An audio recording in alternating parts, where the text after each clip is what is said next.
Ready or not, here I come. Man like Conor Benn.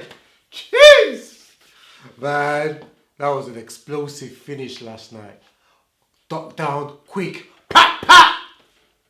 That sort of knockout that sort of like Now Inoue you expect from someone like Now Inoue. I'm not even trying to gas the thing, but come on, that 1-2 was explosive. Explosive. I mean, I remember watching the fight anyway. It wasn't even just the way he knocked out my man. It was just more of the what he was doing before then. But I won't lie to you, like there were same bits when Conor what he was doing, and you could hear the crowd clapping, standing up, like the way he was avoiding punches, all those sort of things. I wasn't even surprised because I've seen him spar before. I've even sparred him myself, so I know about the qualities. I've been waiting for him to show people what he actually does in the gym. You know, the way if you even see him shadowboxing things, the way he squats down and he goes low, like he's got good legs. He just goes low and he's got nice balance, nice center of gravity, and he's got a really hard jab, Conor Benn, really hard jab, and so while he was doing all that, he just reminded me of how he was fighting Formella, but this was fighting Formella with a cherry on top, with an icing, you know, and I wasn't really surprised at what he was doing just before then, but I won't lie to you, as soon as he squat down trying to duck a punch, leaped up with a quick 1-2, this was basically my reaction. And I sat back down and I was in the same position for like, no word of a lie, about 10-15 minutes, just watching everything. I was just stunned. I was like, wow, how explosive is this 25-year-old? Explosive, just like his father, just like his dad, the genes, the genetics, the DNA, you could see it. You could see it. But like I said, he's got the good boxing ability and he's got good power. I've always wondered about his size. Is he too small for like welterweight? But if you look at his legs, he's got quite like thick legs. I think that's where the power comes from, you know, and that's why he's able to like explode. You might just think if he's out of range and he just lips up and boom boom. Like I said, that sort of 1-2 is what Inoue would be proud of. It's what you expect. That explosive, quick 1-2 is what you expect from a pound for pound star like Inoue. He would have been proud of that shot, but like, yeah, that would make it to his knockout reel. That's the sort of thing we witnessed yesterday. I mean, Conor Benn is a star. Is British royalty. Not because of his performance. His dad as well. He's a name. And he's carried that name and he's made it his own. He's been given the opportunities and he's made it his own. I mean, the way he speaks, the way he performs, he comes to fight. And you know, win, lose or draw is not lost, but win, lose or draw is a much watch TV. He's one of those sort of guys that if you stick it on him, if you try to open up with him, he's going to try and match you. Definitely. That's why I believe if he had it his way, he probably would. He would fight. He would have fought David Evanescence by now. But like I said before, he's British royalty. He's got good people around him. Tony Sims, his son, Eddie Hearn. He's a potential. Not even potential. He just looks like a pound for pound. I mean, not pound for pound. Talking about pound for pound. He's just looking like a pay-per-view star. He speaks very well and he performs well and he's well mannered and he speaks Spanish, you know, and no miedo, whatever he says, you know what I mean? But he's just got everything in.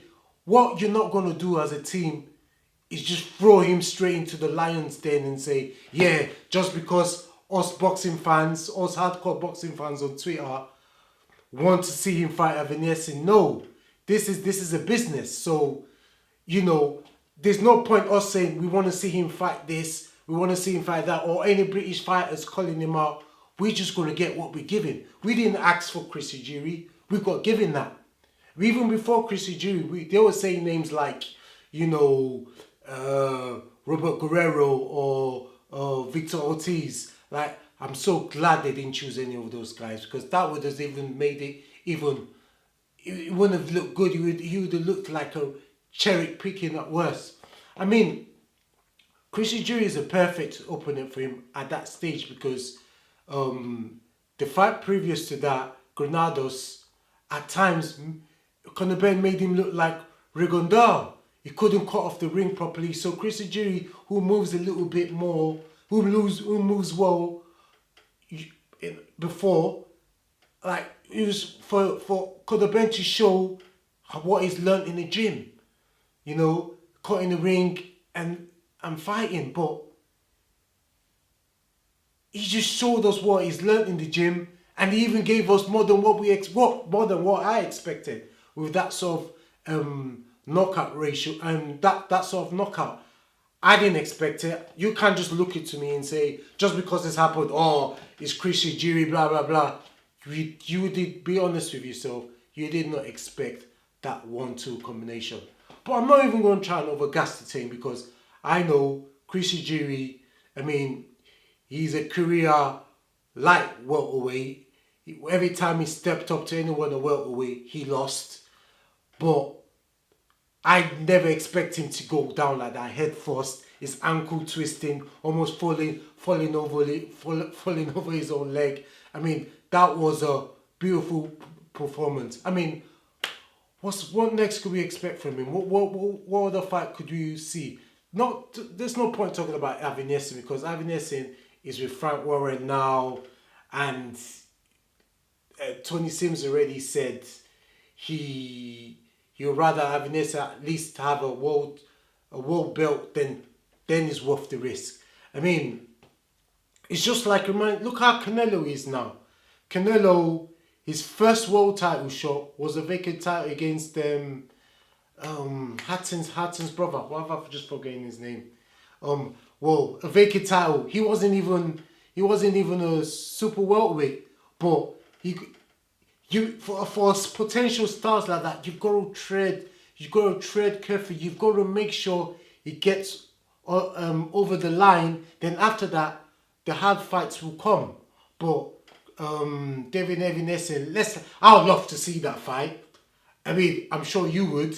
But how many casuals know about David Evanesi?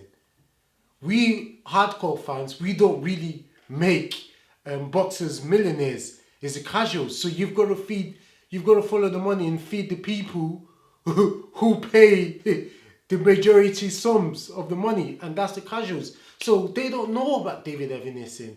They know Amir Khan. They know Kell Brook. I mean, Amir Khan, at the height of his career, he could go anywhere, he could sell out anywhere, any arena in the UK. But as we know, put Amir Khan in front of that Conor Benn we saw last night. As soon as Conor Benn touches him, he's gone. He's going to sleep. Maybe even worse. I've never seen. I mean, Pacquiao dropped Kronic for whoever, I'm butchering his name. The Russian did drop Chris Ujiri. Amir Khan has never faced someone like Pacquiao. Yeah, he would knock him out. But Edion already said that the winner of Kell Brook and Amir Khan are probably want to be fighting in September, or further down the line, down the year. But Conor Benn needs to be out around March, April. So who else will you be thinking? Adrian Broner. One is, he probably would want to fight. He would want a tune-up fight before he faces someone like Conor Benn, especially after seeing that performance, But I know what you're telling me now, and I'm not gonna lie to you. Adrian Broner, it'd be a fun fight. The press conference, I'm here for it. The trash talking, Conor Benn could speak. He could speak for England and Australia, and Spanish, and for Spain as well.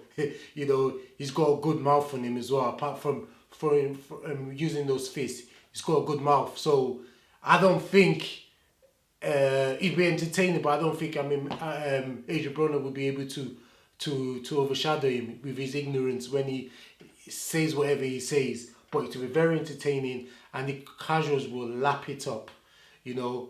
But let's be honest, Adrian Broner has got nothing else to offer in this game apart from his name. The next, he should just go to the highest bidder. Any of the top welterweights or light welterweights that sees Adrian Broner, they're gonna embarrass him. That's what I personally feel. The last guy, he thought he was lucky to fight, and the novice fought that same guy and dropped him and stopped him. It's not a novice, it's Gary Russell Jr., one of the one that fights out light welter.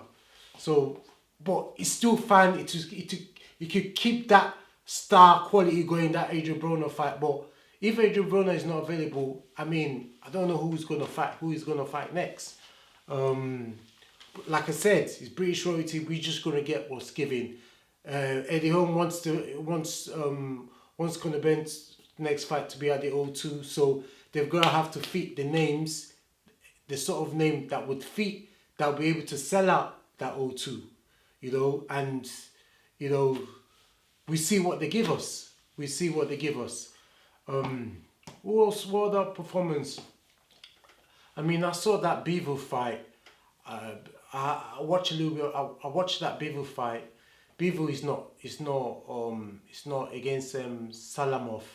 He's not doing himself any justice. I mean, he's good. He was a shutter, but he doesn't give you more. And I've been one of his biggest fans, but now you know, what can you do? What can you do with that? He's not doing. No one really wants to watch him. Everyone that watches his fights, all the boxing analysts, they know he's good, but they keep saying the same word: boring. It's boring, and he did nothing to try and sell himself for that Canelo fight. The only thing he's got is that WBA belt, light heavyweight belt. That's all he's got. That's the only thing that Canelo will need if he decides he wants to try and unify or be undisputed at light heavy. But we'll see. I'd rather see Bivol fight Jodo Ramirez. I mean, these guys need to all start fighting each other. All these light heavyweights, I need to see them fighting each other, and I'm tired of seeing all these guys just waiting for Canelo sweepstake. You guys need to fight each other and gain more experience and become better to make the fight with Canelo more interesting. He needs a little bit of challenge, not waiting a year for Canelo. I mean, like for example, Billy Joe Saunders fighting Martin Mori before he fights his last fight. How long was he fighting for? His last fight was Martin Mori before he fought Canelo, and that was a long time in between, almost a year, waiting for Canelo. While Canelo was just fighting, he was match fit. He was fighting fit. Billy Joe wasn't. He probably would have still, the outcome would probably be the same, but it would have been a little bit more interesting. Same as Caleb Plant. All these guys waiting over a year to fight the guy, not want to fight each other. Benavidez, Benavidez hasn't really fought anyone. Really, he should be looking to fight.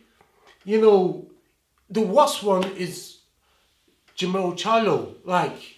I don't even know why people are even using his name, because what has he even done at middleweight? His best fight at middleweight is Deverenchenko, and Deverenchenko's last 4 fights has been L's. So your best fight at middleweight is someone who's got 4 losses, close or not, 4 losses in his last 4 fights, and you want to come up to super middleweight and fight the pound for pound. Then when that happens, everyone's like, ah. Let's just face the truth. These guys all need to fight each other. They need to fight each other. You know, so we see how that goes. Boxing is just frustrating. What it is just a lot of boxers, dare I say it, they getting overpaid. So they getting paid so high that the promoters can't afford to keep them active regularly. Because every time they pay is for the highest money they could squeeze out. You know, what would you rather have? Your purse, your minimum for £1,000,000 or dollars, or 650, and fight twice in that year instead of once. So if it's £650,000 or dollars, that's 1.2 mil. I'd rather just like see if I could get a deal with my promoter and say like, listen, okay, I know this is my minimum. Is there a sort of way that we could, you know, cut that in whatever, and, you know, so I could fight more regularly? Because if you're not fighting regular, you're not going to be fit enough to fight the likes of Canelo. Like, Canelo could afford to fight 4 or 5 times in a year, because every time he fights, he generates money for his promoter. It's just as simple as that. He makes money for his promoter, so his promoter doesn't mind putting him up for fight. If Canelo wants to fight 6 times, I'm sure he could afford to do it. The promoter's waiting. Eddie Hall will do one. Hal Heyman, PBC will want to do one. You know, Bob Arum will want him to fight whoever he's got in his stable. He's a free agent. He could afford to do anything. Terence Crawford can't afford to be a free agent because it's not a star. He doesn't provide that sort of money. With the sort of money you're going to be paying Terence Crawford. And Bob Arum just said every fight he's fought for him in the last 3 or 4 fights, he's lost money. So what promote Eddie Hearn? I remember last year he was like, yeah, when Terence Crawford finished his contract, I'd love to sign him. Now he's seen the numbers. He's like, well, I've got nothing to him. He wants a respect, and I can't give him a respect. No, it's mainly because, you know, it's too expensive, and he's not going to give you the subscribers numbers that they don't need in America. So there's no point just giving up money, overpaying people like David Haley or Demetrius Andre. Those guys, I'm glad they're getting paid. I'm glad they're getting bread. But as we all know, these owners just come into the party and just thought, right, we're paying these sort of guys. We're paying you this. And they're doing that to try and get other boxers to like, ooh, they're getting paid that sort of money.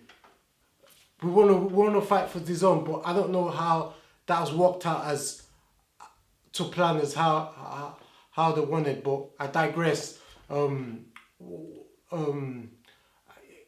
a fight! Sonny Edwards, fighting Jayson Mama in Dubai for that Pro Bellum show.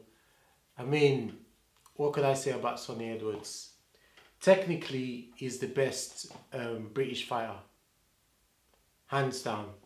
Technically. He just does things. He finds angles. He does things, I don't know, he's about to do it. You do it like, whoa.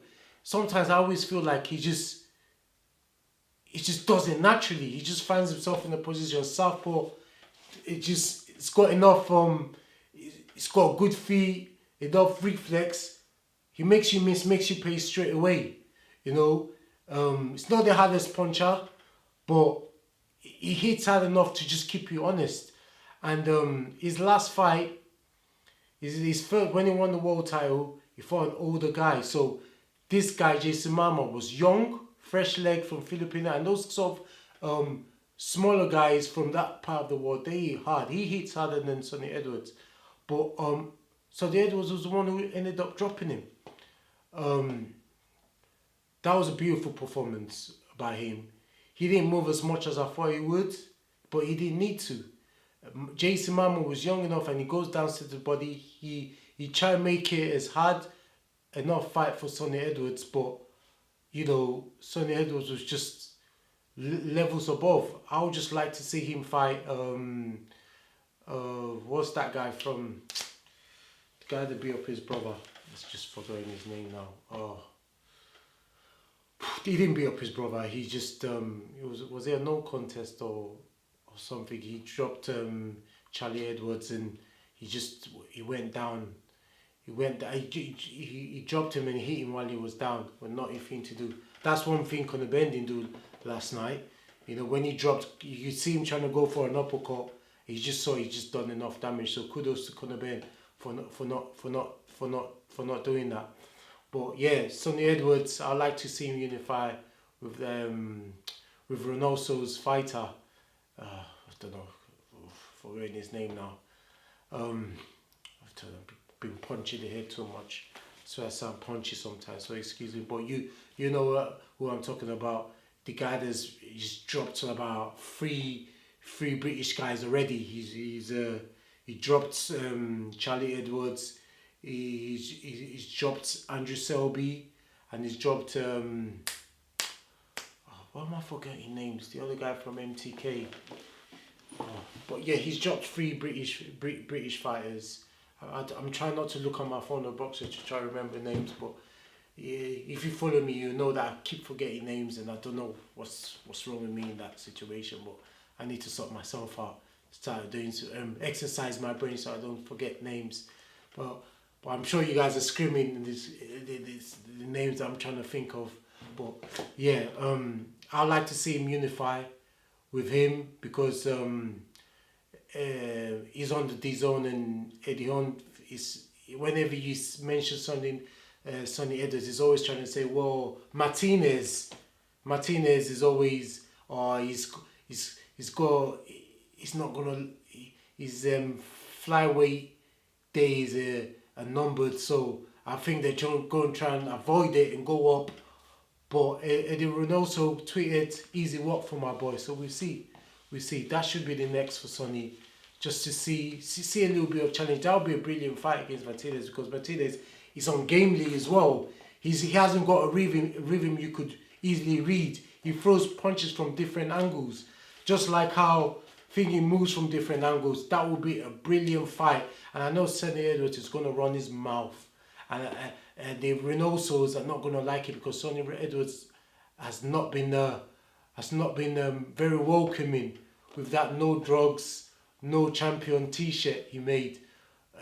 Obviously criticising whatever he thinks the Reynoso team has been doing in terms of PEDs and stuff. But that'll be an interesting fight. The last fight I want to talk about, it's Lomachenko against Richard Commey, Ghanaian brother.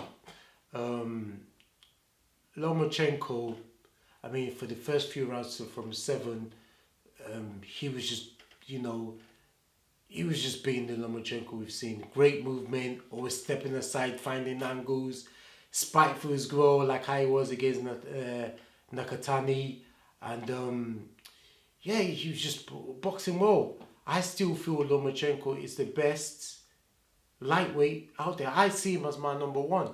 I don't care who's got the belts, who they say his franchise is dog thing. One, I get angry when I hear, oh, he docked Henny. Whoa, he docked Henny to fight world champion Lopez, who is in the same side of the street, same stable.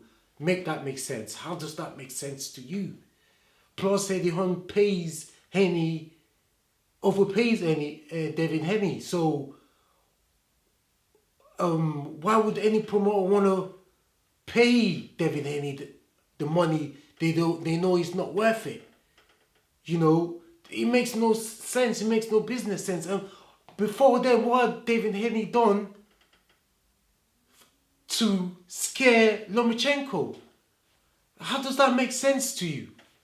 I mean, but yeah, I still think he's the best. I mean, Devin Haney is good, he's skillful, but I think his lightweight days are numbered. I think he's outgrown that weight, because whenever he fights at the early stages, he's explosive, he's sharp and everything, but towards the end he gets touched up a little bit, and that has got to do with drain it down to make lightweight. Do you understand? And you don't want to be gassing or slowing down against Lomachenko in the second half of the fight. But we could say all these things. I want to see them fight. But the chances of Lomachenko and David Haney fighting, I don't see that happening anytime. Unfortunately, I don't see that. David Haney fight. The only fight he really wants at lightweight now is trying to fight for the undisputed for against George Kambosos. That's the only fight I see David Haney want to fight really, or maybe Tank Days, but they're not. PBC are not going to work with thing. The only David Haney is not a star like that. He doesn't sell pay-per-view numbers for his one. He's never done it before, and that market is very hard. If Terence Crawford can't, and Sean Porter is doing 150,000. I mean, what David Haney doesn't bring anything to the table in terms of viewership for you to pay him that sort of money for him. That we want to make them invite him to fight Tank David. So fortunately, when you follow the money, when you watch how everything, you can't see that fight happening. It's just not a big enough star.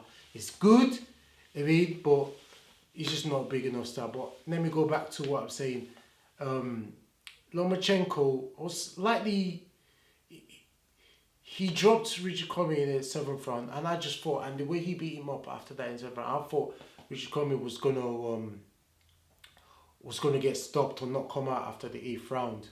But after that, it's as if Lomachenko just stood off him. He just toyed him for a 12-round victory, which he should have just gone to the finish. But when he tried to go towards the end of the round, when he tried to go for the finish or whatever, I don't think he could. Richard Commey is just one of those tough Ghanaians.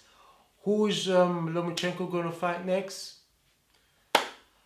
I don't know. I mean, they try to bring out Shakur Stevenson, but Lomachenko already said he just wants the belt. So, really and truly, his only hope is to go to Australia and see if George Kambosos choose him to fight. But I don't think Kambosos' team are going to go with Lomachenko. Out of all these guys, I don't see that happening. His style, Lomachenko would. I mean, I don't want to underestimate Kambosos again, but Lomachenko, I don't think he's got this. George hasn't got the same power like Lopez to deter Lomachenko. That would be a big mistake, and Lomachenko would basically embarrass him in Australia. And when you want to defend, when you have a good defense in Australia, it's not Lomachenko you're going to want to be choosing. I think he's probably going with David Haney, and that's another preview we're going to talk about. And you know, David Haney's with his last 2 fights, George Kambosos, Eddie Hearn's staged it when he fought Lee Selby and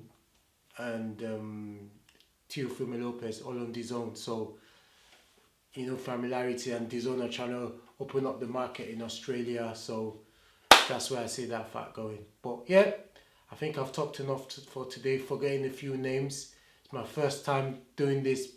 Well, not my first time in a long time. I'm going to be doing more of this. If you like it, share it with your people. And if you've got any constructive criticism, please write it down on the comment below. I want to get better. I want to do more of these things. Speaking with a lot of people. If you want to come over here, talk about other fights, future fights. I'm going to come back later on to talk about during the week to talk about the next fight with Derek Chisora against Joseph Parker. I'm going to give my previews about the fight, my predictions, what I think would happen. But any constructive criticism, just, you know, you can put in the comments, share if you like it, and hope to see you soon. Uncle T, signing out.